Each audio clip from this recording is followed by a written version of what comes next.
বুড়িমার উৎসব কমিটির পক্ষ থেকে অংশিকার বাবার হাতে তুলে দেওয়া হলো 50,000 টাকার চেক। হ্যাঁ, ঠিকই শুনছেন, অংশিকা হালদার, বাড়ি মালদা। তার বাবা এখানে এসেছিলেন। অংশিকা এক দুরারোগ্য ব্যাধিতে আক্রান্ত। বুড়িমা পুজো কমিটির পক্ষ থেকে তার বাবার হাতে তুলে দেওয়া হলো 50,000 টাকার চেক। ছবি ইতিমধ্যে সোশ্যাল মিডিয়ায় ছড়িয়ে পড়েছে, দেখে নিতেই পারেন।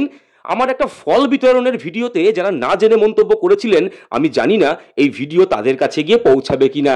যদি পৌঁছায় তারাও অবশ্যই জেনে রাখবেন যে অংশিকা হালদারের সুস্থতার জন্য তার বাবার হাতে 50,000 টাকার চেক তুলে দিয়েছে বুড়িমা উৎসব কমিটি।